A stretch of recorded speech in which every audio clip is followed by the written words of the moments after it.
अस्सलामुअलैकुम जी, कैसे हैं आप सब लोग? आई होप आप सब ठीक होंगे। अच्छा जी, आज का जो ये व्लॉग है तो ये बिल्कुल डिफरेंट व्लॉग है। इसमें मैं कोई भी कुकिंग या रूटीन अपनी शेयर नहीं करूँगी। तो मैंने कहा कि चलो ठीक है, कुछ डिफरेंट शेयर करती हूँ, क्योंकि डेली बेसिस पर वही व्लॉग्स देख देख के बंदा बोर भी हो जाता है और बनाने वाला भी बोर हो जाता है। तो मैंने कहा आज थोड़ा सा डिफरेंट व्लॉग शेयर करती हूँ। तो मैं अपनी मेकअप वैनिटी में क्या क्या रखती हूँ एंड क्या क्या यूज़ करती हूँ। तो चलो ठीक है, आज का ब्लॉग स्टार्ट करते हैं। सबसे पहले तो मैं शेयर करूंगी कि मैं फेस पाउडर कौन कौन से यूज़ करती हूँ। मोस्टली क्या होता है ना कि मैं लैक्मे एब्सोल्यूट का ही फेस पाउडर यूज़ करती हूँ। इसके अलावा रिमेल लंडन का यूज़ करती हूँ। बाकी जो दो फेस पाउडर मेरे पास आप लोग देख रहे हो ना, तो ये मैंने एवी ले लिया था लुलु हाइपर मार्केट में।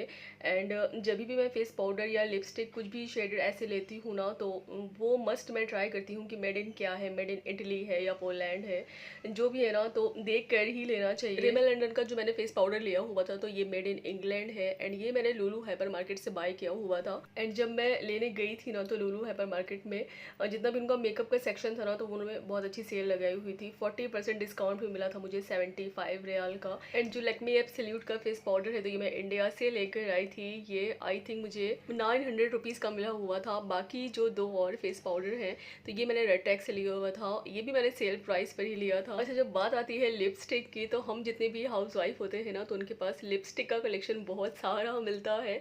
क्योंकि जब भी हम मेकअप के सेक्शन पर जाते हैं ना, तो भले ही कुछ ले चाहे ना ले, बट एक लिपस्टिक ज़रूर बाय करते हैं। लिपस्टिक में मेरे पास ऑलमोस्ट सारे शेडेड अवेलेबल हैं। न्यूड शेडेड भी हैं एंड लाइट शेड है, डार्क शेडेड है। इसके अलावा मेरे पास मैट लिपस्टिक में भी बहुत सारे शेडेड अवेलेबल हैं। एंड जितने भी डार्क शेडेड में मेरे पास लिपस्टिक अवेलेबल हैं, तो वो मैं बहुत रेयर ही यूज़ करती हूँ। ज़्यादातर क्या होता है ना कि मैं न्यूड शेड यूज़ करती हूँ या लाइट शेडेड में लिपस्टिक यूज़ करती हूँ। एंड फाउंडेशन जो है वो भी मैं लैक्मे एब्सोल्यूट का ही यूज़ करती हूँ। इसके अलावा एक ल्यूमिलेक्स का प्राइमर है, तो वो मेरी सिस्टर ने मुझे दिया हुआ था जब मैं इंडिया गई थी। डेली बेसिस पर तो मैं सनस्क्रीन ही यूज़ करती हूँ। बाकी मैं कहीं आती जाती हूँ तो लैक्मे एब्सोल्यूट की मैं क्रीम लेकर आई थी, ये भी मैं इंडिया से ही लेकर आई थी, तो यही यूज़ करती हूँ। अच्छा, लैक्मे एब्सोल्यूट के जितने भी प्रोडक्ट है ना स्किन से बेसिस, तो वो बहुत ज़्यादा अमेजिंग है। मतलब रिजल्ट बहुत अच्छा है इसका। थोड़े हाई लेवल पे प्राइस है बट रिजल्ट बहुत अमेजिंग है इसका। बंदा डेली बेसिस पर तो फेस पाउडर यूज़ नहीं करता है ना, तो डेली वेयर पर क्या होता है ना कि जब भी मैं तैयार होती हूँ, क्रीम श्रीम लगाती हूँ ना, तो फेस पाउडर के बिहाफ में ये पॉन्ड्स का मैं लूज़ पाउडर लेकर आई हूँ। एंड इसका जो रिजल्ट है ना, तो वो बहुत अमेजिंग रिजल्ट है इसका, तो मैं यही यूज़ करती हूँ डेली बेसिस पर। एंड स्किन भी हमारी नेचुरल होती है, हार्मफुल प्रोडक्ट बिल्कुल भी नहीं है ये। मुझे तो बड़ा ही अच्छा लगा। इंडिया से मैं लेकर आई थी बट वो ख़त्म हो गया था। एंड मेरी एक फ्रेंड है तो वो इंडिया से आ रही थी, तो मैंने उनसे बोल दिया था कि आप लेते हैं आना, तो वो मेरे लिए लेकर आई थी। तो मैंने न्यू ही ओपन किया हुआ है अभी। गर्मियों में क्या होता है ना कि आप कुछ भी स्किन पर लगाते हो ना, तो हमारी स्किन बहुत ज़्यादा स्वेट करती है, स्वेटिंग बहुत ज़्यादा होती है। बट ये जो पॉन्ड्स का लूज पाउडर है ना, इसको लगाने के बाद में जितनी भी स्वेटिंग होती है ना, तो वो एब्जॉर्ब कर लेती है एंड हमारा फेस जो है ना वो बिल्कुल क्लियर रहता है। अच्छा जी, बीच में आप सभी के साथ शेयर करती हूँ अपनी बेटी का कलेक्शन। मुझे ना बहुत ज़्यादा शौक है, जब उसके बाल जब उसके ग्रो कर रहे थे ना, तो हस्बैंड मुझसे बोले कि अभी बहुत छोटी इसके बाल जो है ना उसको कटिंग करते हैं। बट मैंने कहा नहीं, कटिंग नहीं करना है मुझे, उसके बाल जो है ना उसके ग्रो करना है। मुझे इतना ज़्यादा शौक है ना, छोटी छोटी सी प्यारी प्यारी सी इसके पोनी बांधना, पॉनीटेल बांधना, दो चोटियाँ बांधना। डेली बेसिस पर मेरा यही काम होता है। जब मैं उसे रेडी करती हूँ ना, तो उसके बालों को जो है ना वो ज़रूर लेकर बैठती हूँ। जब तक मैं अच्छी तरह उसके बाल सेट नहीं कर देती हूँ, उसके दो चोटी नहीं बांध देती हूँ, छोटी छोटी क्लिप्स उसके नहीं लगा देती हूँ ना, तो मुझे सुकून नहीं आता है।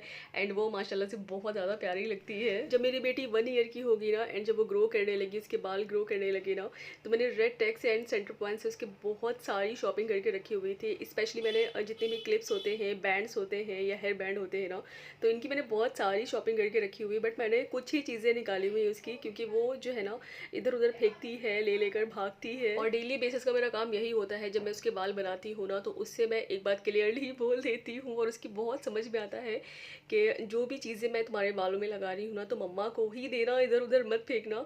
तो उसकी एक आदत है, जब मैं बालों की उसकी चोटी बांधती हूँ या क्लिप्स लगाती हूँ ना, तो वो बहुत ज़्यादा देर तक उसे सर्वाइव नहीं कर पाती है और वो फिर निकाल देती है। तो जब वो निकालती है ना, तो फिर वो मुझे ही ला कर देती है। अच्छा जी, ये मेरी डेली रूटीन पर डेली बेसिस पर कुछ चीज़ें हैं जो मैं यूज़ करती हूँ, तो मैंने कहा शेयर करती हूँ आप सभी के साथ। ये कुछ क्लचर वगैरह है एंड कुछ बैंड्स हैं, तो मैं इनका ही यूज़ करती हूँ घर पर। बाकी तो मैंने क्लचर है या बैंड है, हेयर बैंड है, तो मैंने बहुत सारी शॉपिंग करके रखी हुई है, बट मैंने उसको पैक कर दिया हुआ है।